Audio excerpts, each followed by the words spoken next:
तो चलिए फ्रेंड्स शुरू करते हैं हम क्लास 10th केमिस्ट्री का चैप्टर नंबर 1 लेक्चर नंबर 2 डालाइनिंग। फर्स्ट लेक्चर में हमने क्या क्या कवर कर लिया था एक बार मैं आपको बता देती हूँ कि केमिकल इक्वेशंस क्या होती हैं, उसको वर्ड में कैसे लिखते हैं और रिएक्शन फॉर्म में कैसे लिखते हैं। रिएक्शन फॉर्म्स में लिखने के बाद हमने देखा था कि उसको बैलेंस कैसे करते हैं और कैसे फाइंड आउट करते हैं कि कोई केमिकल इक्वेशंस करेक्ट है यानी कि बैलेंसिंग है या नहीं है। फिर हमने सीखा था how to balance chemical equation and उसके बाद हमने क्वेश्चंस किए थे एनसीईआरटी के, उसके बाद हमने उनकी फिजिकल स्टेट भी लिखना सीख ली थी। तो आज के लेक्चर का टॉपिक है टाइप ऑफ केमिकल इक्वेशंस। अब आपने पिछले लेक्चर, जिसने पिछला लेक्चर नहीं देखा है वो एक बार देख लें या बुक से एक बार एनसीईआरटी रीड कर लें। अगर आप मेरा लेक्चर और एनसीईआरटी रीड कर लोगे तो आप परफेक्ट हो ही जाओगे। ठीक है, तो आज है लेक्चर नंबर 2।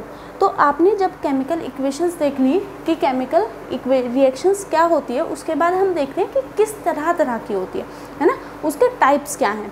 तो आज के लेक्चर में हम टाइप्स ही कवर करेंगे। ठीक है, तो सबसे पहला टाइप है केमिकल रिएक्शन का कॉम्बिनेशन रिएक्शन। ठीक है, तो सबसे पहले हम पढ़ेंगे कि भाई कॉम्बिनेशन रिएक्शन क्या होती है। देखिए टाइप ऑफ केमिकल रिएक्शन में इम्पोर्टेंट क्या होगा, सबसे पहले मैं आपको वो बताती हूँ। टाइप ऑफ केमिकल रिएक्शन में जो आपके पेपर के पॉइंट ऑफ व्यू से भी बहुत इम्पोर्टेंट है और वो है इनके एग्जाम्पल्स, यानी कि एनसीईआरटी में जितने भी टाइप ऑफ केमिकल इक्वेशन दिए उनके एग्जाम्पल बहुत ज़्यादा इम्पोर्टेंट हो जाते हैं। बहुत चांसेस है इसके कि आपको डायरेक्ट यही रिएक्शन लिख के दे देंगे और उसके बाद आपसे बोलेंगे बताओ ये किस टाइप की रिएक्शंस है। ठीक है, कुछ छोटे छोटे ट्रिक्स हैं या कुछ छोटे छोटे पॉइंट्स मान लीजिए जो इन रिएक्शन में दिए हुए हैं, जिससे आप आसानी से पता लगा सकते हो कि भाई ये इस टाइप की रिएक्शन है। तो हर बार की तरह अपने पास एनसीईआरटी बुक और एक कॉपी पेन लेके बैठे, क्वेश्चन आए तो क्वेश्चन सोल्व करें, वरना मेरे पढ़ाने के बाद एक बार वीडियो को पॉज करके एनसीईआरटी से रीडिंग ज़रूर कर ले। मुझे मतलब मैं आपको 100% कह रही हूँ, आपको रिज़ल्ट ज़रूर मिलेगा। ओके, तो चलिए शुरू करते हैं। तो सबसे पहले कॉम्बिनेशन रिएक्शन, जैसे वर्ड ही कुछ आपको मेंशन कर रहा है, कुछ ना कुछ कंबाइन होगा, यानी कि कुछ या तो दो चीज़ आपस में जुड़ रही होगी, कुछ इस टाइप की रिएक्शन होने वाली है ना, हमने नेम से ही इसको बता दिया। तो आप डेफिनेशन पढ़ लेते हैं। Such reaction in which a single product is form 2 और मोर रिएक्टेंट, यानी कि भाई 2 रिएक्टेंट मिलके आपस में एक बड़ा सिंगल प्रोडक्ट बनाएंगे। ठीक है, तो सबसे पहली इंपॉर्टेंट बात क्या है कि सिंगल प्रोडक्ट इसमें फॉर्म कर रहा है और 2 से ज़्यादा रिएक्टेंट हैं। चलिए, तो इसके बाद हम एग्जाम्पल पढ़ते हैं। एग्जाम्पल सबसे ज़्यादा, रिएक्शन के डेफिनेशन तो आपको याद हो जाएगी, लेकिन आपके एग्जाम्पल सबसे ज़्यादा, मुझे सबसे ज़्यादा अच्छा एग्जाम्पल इसमें ये लगा। CaO calcium oxide quick lime बोलते हैं इसको क्विक लाइम को हमने किस में डाल दिया, वाटर में। वाटर किस में, लिक्विड में। ठीक है भाई, क्विक लाइम को वाटर में डाला और आपका क्या बना, CaOH2 होल ट्वाइस। इसको बोलते हैं कैल्शियम ऑक्साइड। ठीक है, तो आपका देखो, मैं आपको अगर यहीं पे रिएक्शन याद करेंगे, quick lime plus water calcium hydro oxide, और इसमें क्या निकल गई आपकी, हीट। ठीक है, हीट निकल गई। ठीक है, फिर उसके बाद अगर हमने इसी क्विक लाइम को फिर से मतलब जैसे हमारी रिएक्शन हो गई है ना, जैसे मान लो इसमें हमारा क्विक लाइम है और हमारी हीट निकल दी, तो इसी क्विक लाइम में हमने CO2 पास करा दी, यानी कि कार्बन डाइऑक्साइड इसमें हमने पास करा दी। तो आपका क्या बन जाएगा, कैल्शियम कार्बोनेट। क्या बन जाएगा, जो चीज़ मैं बता रही हूँ, जैसे इसको कैल्शियम हाइड्रोक्साइड बोलते हैं, इसको कैल्शियम कार्बोनेट बोलते हैं, CO को क्विक लाइम बोलते हैं। जो भी आपकी नोट्स की कॉपी होगी उसमें आप फर्स्ट पेज पे लिख लीजिएगा कि भाई इसको ये बोलते हैं। केमिस्ट्री में आप जितने भी नए नेम सुने या फिर आपको पता हो तो वो लिख लीजिएगा। जैसे इसको क्या बोलते हैं, कैल्शियम कार्बोनेट। क्या बोलते हैं, कैल्शियम कार्बोनेट। ये मार्बल होता है ना, और आपका वाटर निकल जाएगा। ठीक है, ये रिएक्शन काफ़ी ज़्यादा इंपॉर्टेंट थी। आपको क्वेश्चन कैसे देगा, आपको क्वेश्चन देगा कि भाई कैल्शियम हाइड्रोक्साइड है, उसमें आप CO2 पास कर दो एंड द फाइनल प्रोडक्ट बताओ। तो आप सोचोगे भाई कैल्शियम हाइड्रोक्साइड, तो फिर आपको पता चलेगा भाई ये रिएक्शन, और पता है ये वाली रिएक्शन कहाँ पे दे रखी है, ये थोड़ा सा ट्रिक करके एनसीईआरटी ने लिख के दे रखी है। ठीक है, तो कैल्शियम हाइड्रोक्साइड को CO2 में पास करो तो कैल्शियम कार्बोनेट बनता है जो कि मार्बल होता है। ठीक है, अब आपको समझ में आ गया होगा, या अपनी कॉपी में नोट्स बना रहे हो तो नोट कर ले। ठीक है, फिर उसके बाद बर्निंग ऑफ कोयल is also an example of combination reaction. ठीक है, कार्बन है सॉलिड फॉर्म में, ऑक्सीजन के साथ उसको आपने किया, यानी कि ऑक्सीजन गैस उसमें की, तो आपका क्या बन जाएगा, carbon dioxide. Okay, carbon dioxide क्या बनेगी, गैस। ठीक है, उसके बाद हम पढ़ते हैं फॉर्मेशन ऑफ वाटर। वाटर का फॉर्मेशन कैसे हुआ, देखो हाइड्रोजन आपने गैस फॉर्म में ली, उसको ऐड ऑन किया ऑक्सीजन में, ऑक्सीजन आपने गैस में ली, और ये रिएक्टेंट साइड है, रिएक्टेंट साइड ने आपका प्रोडक्ट बना लिया, प्रोडक्ट बनाया H2O लिक्विड यानी कि water. This is an example of combination reaction. जैसे कि मैंने आपको बताया कि रिएक्शन तो इम्पोर्टेंट है, लेकिन एग्जाम्पल काफ़ी ज़्यादा इम्पोर्टेंट हो जाते हैं एग्ज़ाम से। ठीक है, उसके बाद अब हम पढ़ेंगे एक्सोथर्मिक रिएक्शन। कॉम्बिनेशन रिएक्शन में ही एक टॉपिक है, छोटा सा टॉपिक है एक्सोथर्मिक रिएक्शन, वो हम अब पढ़ते हैं। एक्सोथर्मिक रिएक्शन भी काफ़ी ज़्यादा इम्पोर्टेंट और एंडोथर्मिक रिएक्शन भी। तो चलिए अब हम पढ़ते एक्सोथर्मिक रिएक्शन देख रहे थे। Reaction in which heat is release along with the formation of product.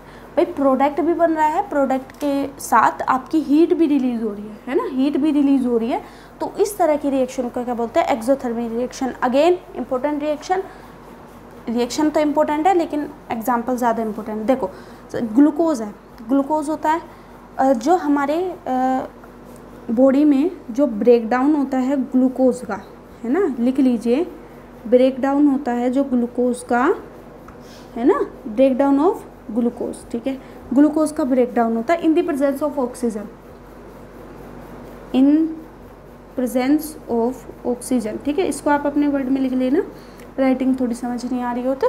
ठीक है, ग्लूकोज ऑक्सीजन की प्रेजेंस में ग्लूकोज का ब्रेक डाउन हो जाता है। आपको पता है हमें जो भी एनर्जी मिलती है वो ग्लूकोज से मिलती है। हम कहते हैं कि रोटी खा रहे हैं, है ना, हमें एनर्जी चाहिए, या फिर हम कि हमें खाने से एनर्जी मिलती है, वो एनर्जी कैसे मिलती है ये भी मैं यहाँ बता देती हूँ। ठीक है, देखो ग्लूकोज है, ग्लूकोज का ब्रेक डाउन हो जाता है in the presence of oxygen, और वो क्या बनाता है, कार्बन डाइऑक्साइड। कार्बन डाइऑक्साइड तो एनवायरनमेंट में चली जाती है, और ये वाटर है, ये लिक्विड में होता है, और जो ये एनर्जी है यही वो एनर्जी है जिससे हम वर्क कर सकते हैं। वर्क कर सकते हैं कैसे, हम चलते हैं, डांस करते हैं, घूमते हैं, फिरते हैं, है ना, और हमारी बॉडी के जितने भी फंक्शन है, ब्रेन वर्क कर रहा है, हमारा हार्ट वर्क कर रहा है, इसी एनर्जी की वजह से। ठीक है, क्योंकि ग्लूकोज का ब्रेक डाउन होता है in the presence of oxygen, carbon dioxide form होती है और H2O लिक्विड, और एनर्जी भी रिलीज होती है। एनर्जी रिलीज हो रही है, इसलिए ये पार्ट हो जाता है एक एक्सोथर्मिक रिएक्शन का, और ये एनर्जी हमारी बॉडी भी यूज़ करती है। ठीक है, तो ये इम्पोर्टेंट हो जाता है। फिर उसके बाद जो डिकम्पोजिशन है वेजिटेबल मैटर का, जैसे कि आपने देखा होगा वेजिटेबल मैटर्स का जो डिकम्पोजिशन होता है उसमें भी काफ़ी ज़्यादा हीट निकलती है। ठीक है, तो जिस भी रिएक्शन में आपको अगर किसी भी रिएक्शन में अगर आपको दिख जाए हीट निकल रही है तो डायरेक्टली लगा देना एक्सोथर्मिक रिएक्शन। अब आगे पढ़ते हैं हम सेकेंड टाइप की रिएक्शन, डिकम्पोजिशन रिएक्शन।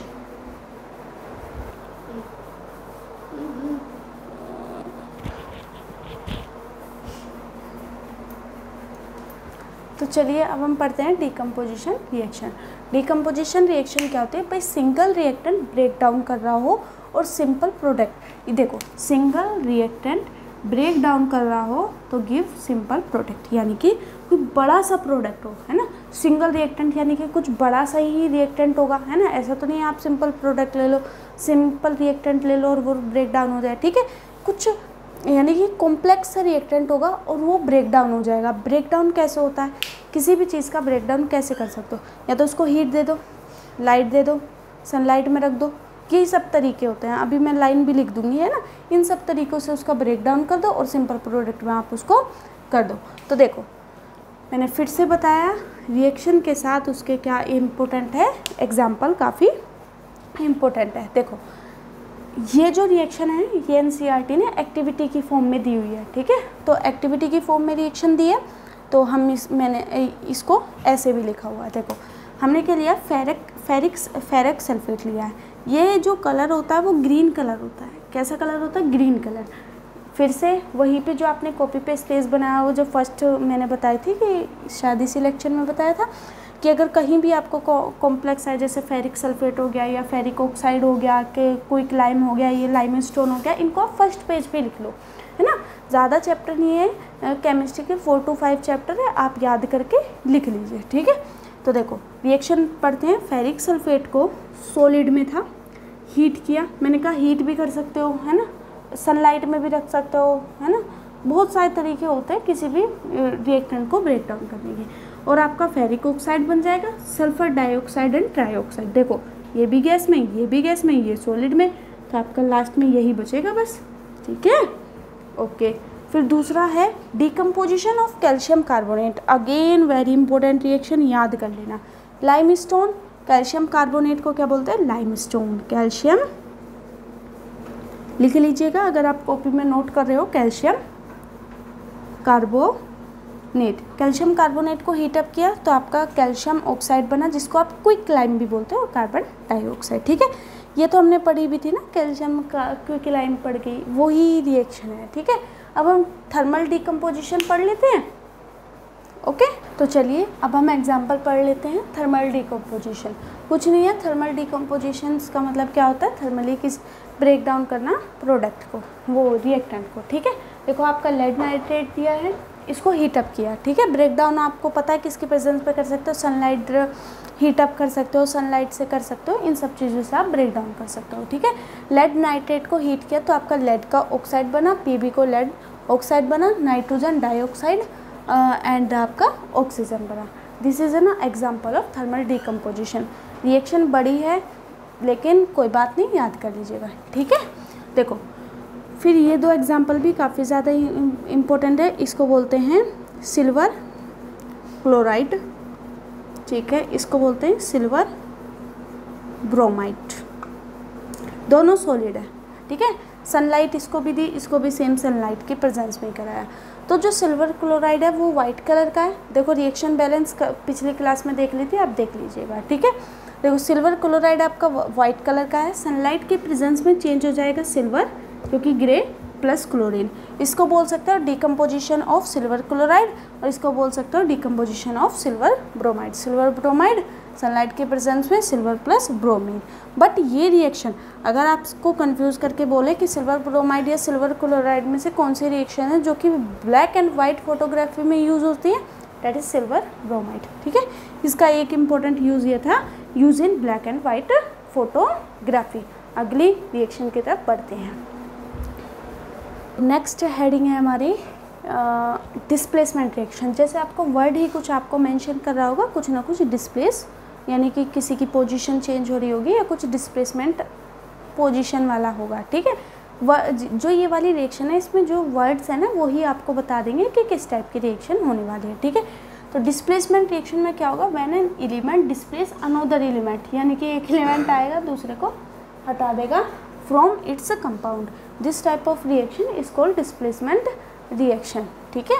तो इसका एक एग्जांपल मैंने फिर से बोला, रिएक्शन से ज़्यादा एग्जांपल काफ़ी ज़्यादा इम्पोर्टेंट है, ठीक है। आपको रिएक्शन देंगे, पूछेंगे कौन सी रिएक्शन है बताओ, तो एक एक रिएक्शन के, जैसे कि डिकम्पोजिशन रिएक्शन में कुछ टूट रहा होगा, है ना, और कॉम्बिनेशन रिएक्शन में कुछ फॉर्म हो रहा था, ठीक है। तो ऐसे डिस्प्लेसमेंट रिएक्शन में कुछ डिस्प्लेस होगा, ठीक है। तो सबसे पहले आयरन, इसका एक एग्जांपल दिया है उन्होंने, क्या बोल दिया कि 2 आयरन की नेल ली है ना, ठीक है। तो उनको उन्होंने कॉपर सल्फेट के सॉल्यूशन में डाल दिया। Copper sulphate solution again copy में लिख लेना, ferric sulphate, copper sulphate, zinc sulphate, copper chloride, lead chloride, ठीक है। ये सब लिखते हुए चलना आप, ठीक है। जो कॉपर सल्फेट होता है वो ब्लू कलर होता है, कौन सा कलर होता है, ब्लू कलर होता है, और जो आयरन है वो ब्राउन कलर होता है। तो इसमें ना कलर चेंज हो जाता है आपका, जैसे ही रिएक्शन होती है उसके बाद कलर चेंज होता है। आप एक्टिविटी पढ़ लेना, ठीक है। तो हम रिएक्शन देख रहे थे, रिएक्शन कैसे हमें पता लगेगी कि डिस्प्लेसमेंट है। तो क्या होगा, देखो जैसे ये ब्राउन कलर है और कॉपर सल्फेट ब्लू कलर है, तो इसमें क्या होगा, जो आयरन है वो सल्फेट के साथ और कॉपर चला जाएगा, देखता रह जाएगा। ठीक है, आप इसको ऐसे भी समझ सकते हो, जैसे मान लीजिए ये और ये दो साथ में थे, ये दो दोस्त थे और ये आप कोई बच्चा अकेला था, उसने क्या किया, इसने इसको अपना दोस्त बना लिया और ये इसको छोड़ दिया, ये बाद में अलग हो गया और इन दोनों ने आपस में दोस्ती कर ली। ठीक है, तो इसी टाइप का कुछ समझ सकते हो कि पहले ये दोनों साथ में थे, इसके साथी को इसने अपना साथी बना लिया। ठीक है, इस टाइप से भी आप समझ सकते हो। ठीक है, तो देखो फेरिक सल्फेट बन गया और कॉपर अलग कर दिया, ऐसे जिंक सल्फेट हो गया, कॉपर को अलग कर दिया। ये बेचारा कॉपर रो रहा है यहाँ पे। ठीक है, किसको अलग भगा दिया गया रिएक्शन से, ऐसे ही ये भी रो रहा है कॉपर। कॉपर ही क्यों रो रहा है हर बार, कोई तो रीज़न होगा, है ना, कॉपर ही। ठीक है, तो जिंक सल्फेट कॉपर अलग हो गया, लेड क्लोराइड कॉपर अलग हो गया। ठीक है, तो इस तरह की रिएक्शंस को क्या बोलते हैं, displacement reaction. Again example is very very important. अब हम पढ़ते हैं डबल डिस्प्लेसमेंट रिएक्शन। जैसे सिंगल डिस्प्लेसमेंट रिएक्शन में क्या होता है, डबल डिस्प्लेसमेंट पहले मैं लिख देती हूँ फिर समझाती हूँ। चलिए अब हम पढ़ लेते हैं डबल डिस्प्लेसमेंट। उसके बाद एक बहुत ही इंपॉर्टेंट टॉपिक ऑक्सीडेशन और रिडक्शन और रेडिटी और कोरिजन, चैप्टर आपका फिनिश हो जाएगा। तो चलो सबसे पहले डबल डिस्प्लेसमेंट में क्या होगा, जैसे सिंपल डिस्प्लेसमेंट है एक चीज़, मतलब ऐसे था। डबल डिस्प्लेसमेंट में क्या होगा, आपको ऐसे समझ आएगा। ये दो दोस्त थे, मंडली बना के घूम रहे थे, ये दो दोस्त थे, मंडली बना के घूम रहे थे, ये चारों आपस में मिले, भाई ये इसका साथी था, ये इसका पक्का साथी था। इन्होंने क्या किया, इस वाले ने इसके साथ दोस्ती कर ली, इस वाले ने इसके साथ दोस्ती कर ली। ठीक है, इस वाले ने इसके साथ, तो ये दोनों साथ आ गए, ये दोनों आ गए। लेकिन पिछले वाली रिएक्शन में ना एक रो रहा था, लेकिन इस वाली रिएक्शन में कोई रोएगा नहीं, दोनों हंसेंगे क्योंकि दोनों को क्या मिल गए, साथी। इसी को बोलते हैं double displacement. Two different atom और ग्रुप ऑफ एटम, आयन भी बोल सकते हो, are exchange in double, this is also called double displacement reaction. जैसे कि डबल डिस्प्लेसमेंट रिएक्शन का भारी भरकम example, sodium sulphate, barium sulphate, barium chloride sodium sulphate, barium sulphate sodium chloride. Sodium ने बेरियम ने सल्फेट के साथ, सोडियम ने क्लोराइड के साथ, सोडियम ने क्लोराइड के साथ, बेरियम ने सल्फेट के साथ। बिल्कुल सेम यही वाली कहानी हो रही है, और ये बन गया बेरियम सल्फेट, ये बन गया सोडियम क्लोराइड। अब उसके बाद हम अपना एक सुंदर सा और अच्छा सा टॉपिक पढ़ लेते हैं, ऑक्सीडेशन और रिडक्शन। ठीक है, यही इस चैप्टर की सबसे अच्छा टॉपिक है ना। रिएक्शंस में आप क्या करोगे, एग्जाम्पल्स को याद करोगे कि कौन सा एग्जाम्पल है। अब हम पढ़ते हैं ऑक्सीडेशन और रिडक्शन और हमारी रिडॉक्स रिएक्शन। देखो अगर आप कोई भी अगर आप रिएक्शन देख रहे हो तो उस रिएक्शन में क्या होगा, एक चीज़ ऑक्सीडाइज होगी, ठीक है, एक चीज़ रिड्यूस होगी। ठीक है, पहले हम देख लेते हैं ऑक्सीडाइज क्या होता है, रिडक्शन क्या होता है। दो पॉइंट, सिर्फ ज़्यादा नहीं, दो पॉइंट से आप इसके सारे क्वेश्चन सॉल्व कर लोगे। पहला पॉइंट, ऑक्सीडेशन में ऑक्सीजन का ऐड होना, ठीक है। रिडक्शन में ऑक्सीजन का लूज होना, ऑक्सीजन का माइनस होना, ठीक है। और दूसरा पॉइंट, हाइड्रोजन का माइनस होना और इसमें हाइड्रोजन का प्लस होना। इन दो पॉइंट से आप ऑक्सीडेशन और रिडक्शन के सारे क्वेश्चन कर लोगे, करके देखें। ठीक है, देखो एग्जाम्पल लेते हैं, फिर और अच्छे से समझते हैं ऑक्सीडेशन और रिडक्शन रिएक्शन। हम एक बार एग्जाम्पल के थ्रू समझ लेते हैं ऑक्सीडेशन और रिडक्शन क्या होता है। देखो ऑक्सीडेशन, ऑक्सीजन का, अगर मान लीजिए किसी भी रिएक्शन में अगर आपका ऑक्सीजन ऐड ऑन हो रहा है तो हम बोलेंगे कि वो रिएक्शन ऑक्सीडाइज हो रही है ना, उसका क्या हो रहा है, ऑक्सीडेशन होता है। अगर किसी भी रिएक्शन में आपकी ऑक्सीजन लूज हो रही है ना, लिखा है ना ऑक्सीजन का माइनस, है ना, ऑक्सीजन लूज हो रही है, ठीक है, तो हम बोलेंगे भाई वो जो पर्टिकुलर एलिमेंट है या कंपाउंड है वो रिड्यूस हो रहा है ना, रिड्यूस और ऑक्सीडाइज हो रहा है। ठीक है, तो अगर आप कोई भी रिएक्शन दे रहे हो, अगर आप ये और हाँ, इसमें आप बोलोगे रिडॉक्स रिएक्शन क्या होती है, तो ये ऑक्सीडाइज रिडॉक्स रिएक्शन क्या होती है। देखो रिडॉक्स रिएक्शन क्या होती है, अगर ये रिएक्शन ली तो इसमें एक का तो ऑक्सीडाइज होगा, दूसरे का रिड्यूस होगा, और जिसमें ऐसा होगा कि एक ऑक्सीडाइज दूसरा रिड्यूस, उनको क्या बोलते हैं, जिंक, हाँ उनको क्या बोलते हैं, रिडॉक्स रिएक्शन। भाई देखो अब मैं आपको समझाती हूँ। देखो कॉपर है, कॉपर में ऑक्सीजन जुड़ गया, ऑक्सीजन का एड ऑन हो गया, ऑक्सीडेशन, इसका क्या हो गया, ऑक्सीडेशन। भाई ऑक्सीजन है, ऑक्सीजन ने क्या किया, ऑक्सीजन अच्छा इसका ऑक्सीडेशन है, और रिडक्शन में क्या होगा, रिडक्शन में ऑक्सीजन का निकलना, ऑक्सीजन निकल के इसके साथ इसका क्या हो रहा है, रिडक्शन। देखो ऑक्सीडेशन भी हो रहा है, कॉपर में ऑक्सीजन का ऐड होना, ऑक्सीजन, तो ये ऑक्सीजन ज़रूर रिड्यूस हुआ होगा।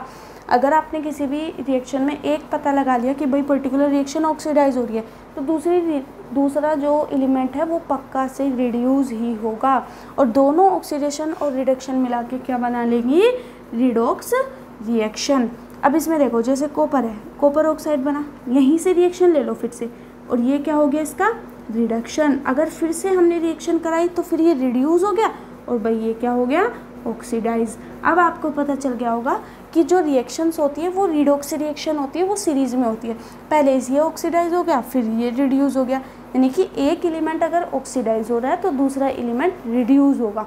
ऑक्सीडेशन और रिडक्शन, किसका ऑक्सीडेशन हुआ, किसका रिडक्शन हुआ, अभी 10th लेवल पे आप इन दो पॉइंट के थ्रू आप बता सकते हैं कि किसका ऑक्सीडेशन हुआ, किसका रिडक्शन। क्लास 11th में हम जब जाएंगे तो हम ऑक्सीडेशन नंबर पर्टिकुलर, मतलब हम एक करेक्ट मेथड देख लेंगे कि भाई हाँ इसका ऑक्सीडेशन नंबर ये है, ऑक्सीडेशन नंबर बढ़ रहा है तो ठीक है, वो अभी आप नहीं, बस आप इन दो पॉइंट से ही आप देख लोगे। जैसे ये देखो जिंक है, जिंक से क्या, जिंक ऑक्साइड है, ये जिंक है, इसमें ऑक्सीजन माइनस हुआ तो इसका रिड्यूस हुआ, और दूसरे को आपको देखना ही नहीं है ना, देखना चाहो तो देख लो, कार्बन में ऑक्सीजन का ऐड हुआ, ही इसका क्या हुआ है, ऑक्सीडेशन, और this is a redox reaction, this is a redox reaction.